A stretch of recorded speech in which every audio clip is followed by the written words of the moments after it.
Hello, my name's John Sutherland and this is my 2006 Holland and Holland Range Rover by Overfinch. You may be familiar with the Range Rover brand as part of Land Rover.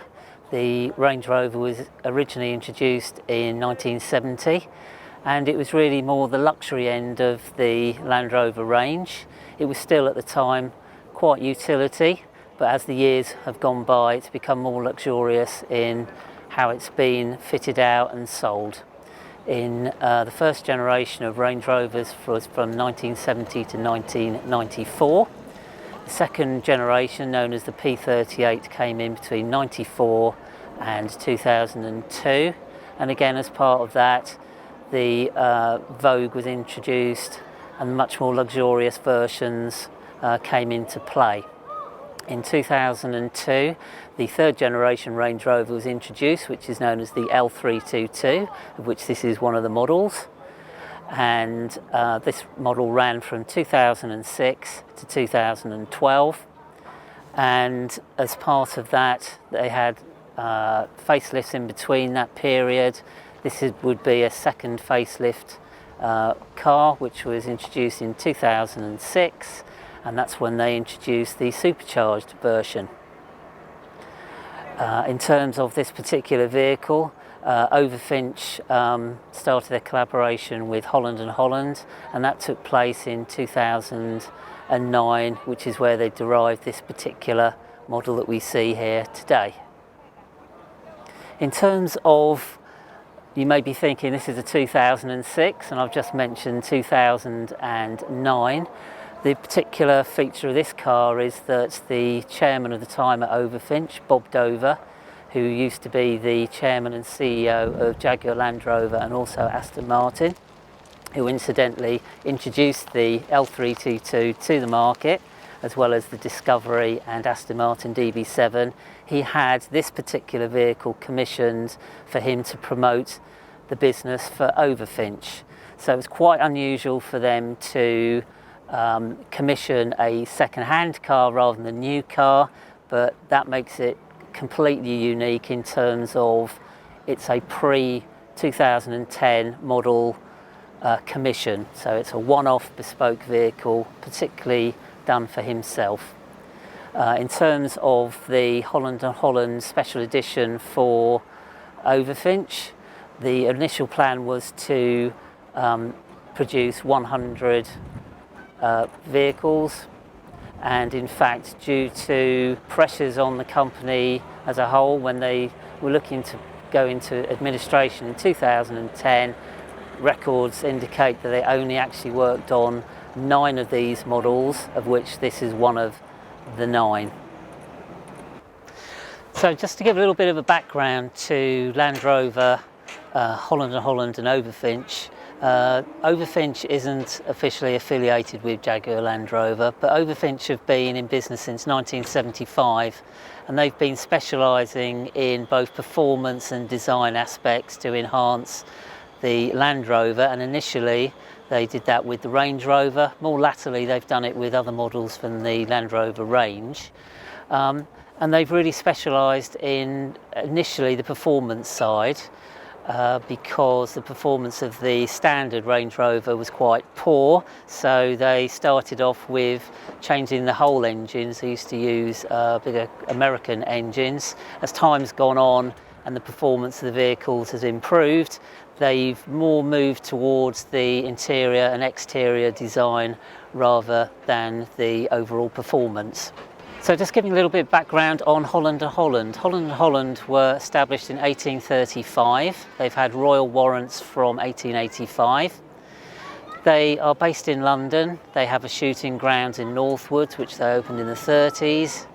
And they have a factory also north of Kensington, which they opened in 1895.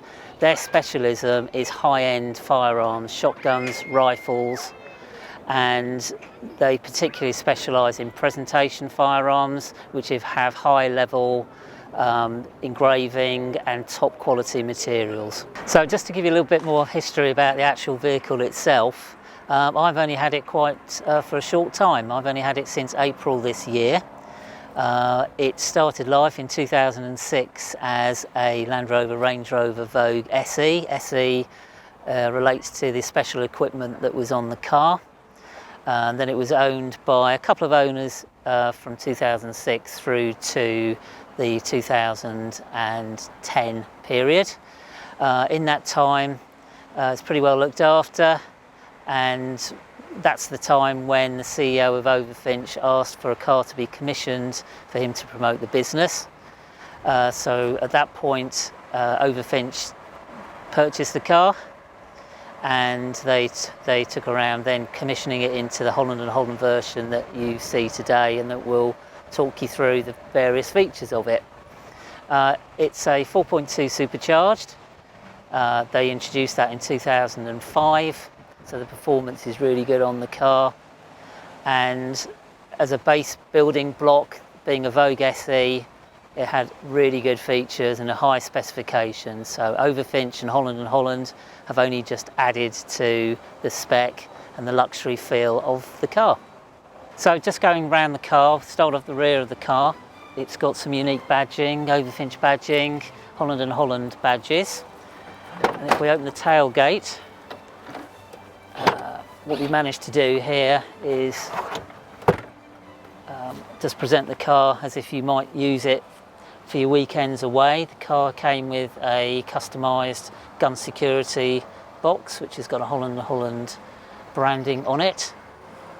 And as part of the car ownership, we've looked to purchase all the accessories you could have got with the car to the date of the car, just to complete the specification.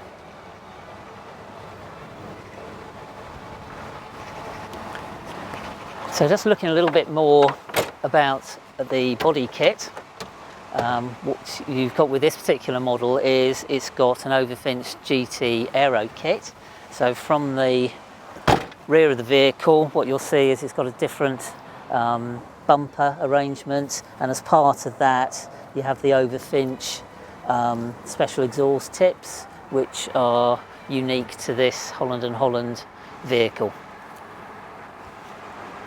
So what you'll see with the GT Aero kit is it's got a small spoiler at the top, and as we move around the side there's unique sill covers, and you've also got on this particular model, again specific to the Holland and Holland, with the Tiger 20-inch alloys. The 20 inches were particularly offered so you could put off-road tyres on it.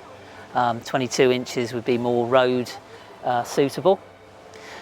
Being a Land Rover Vogue SE, this came in Buckingham blue, and it did have various features which Overfinch have added to. They've colour-coded the door handles, they've colour-coded the side vents, and also the mirrors. So coming round the front, the main change here in terms of the body kit is the full front bumper. It's got an Overfinch Aero GT front end, which has got the Overfinch branding on the left hand side, and matching grille to the Land Rover supercharged grille.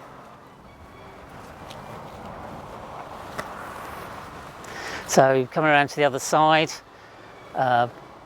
really what we're starting to look at now is the interior of the car, and this is really where the Holland and Holland influence came into play here.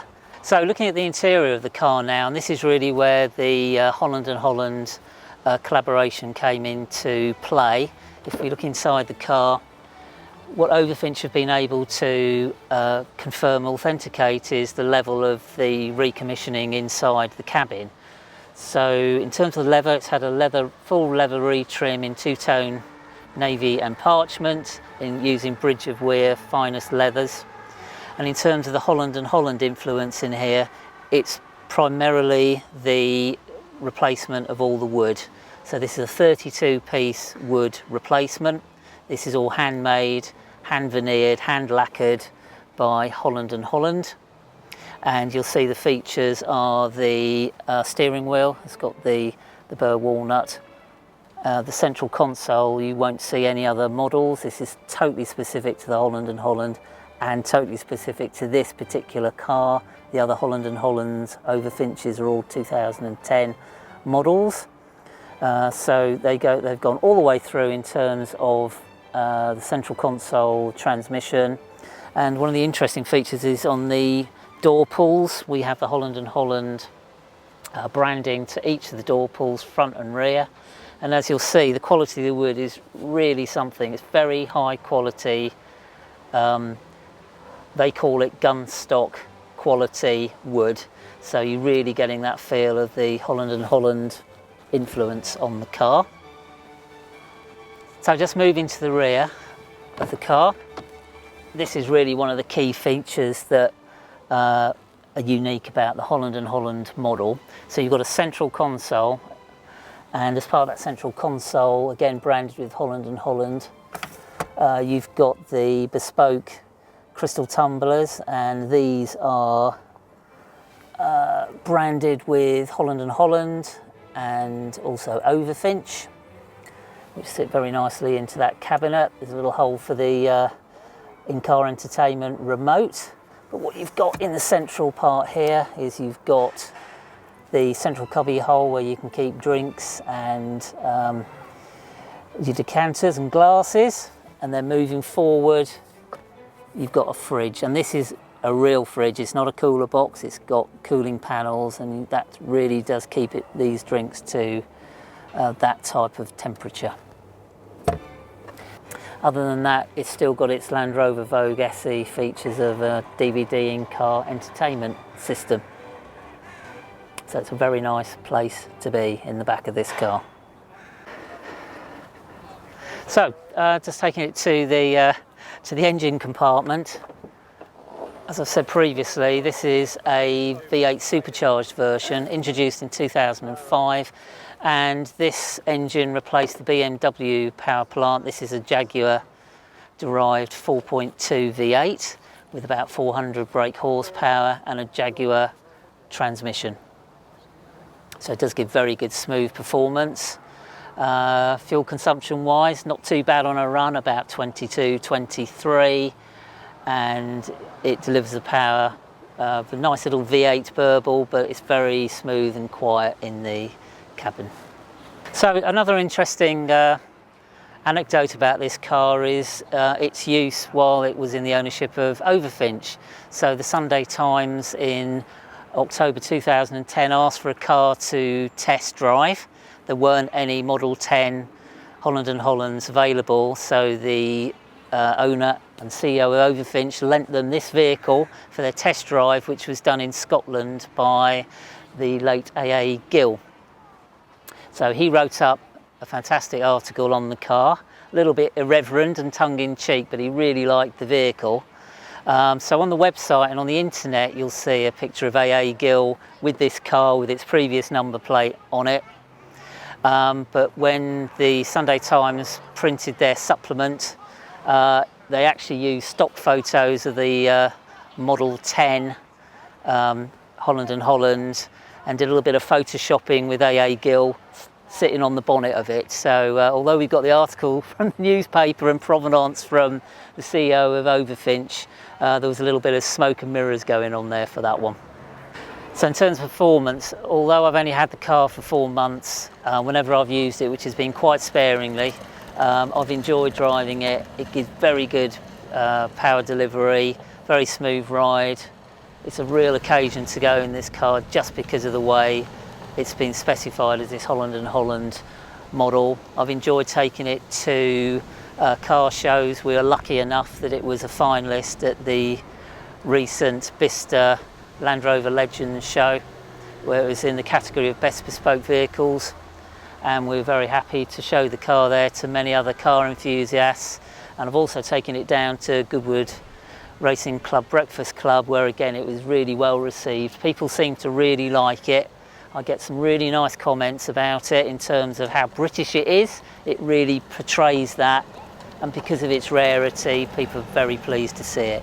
So I'm hoping to preserve it as you see it, try and improve it if I can, but keep it as original as I can, and hopefully I'll be able to enjoy it in the many years to come.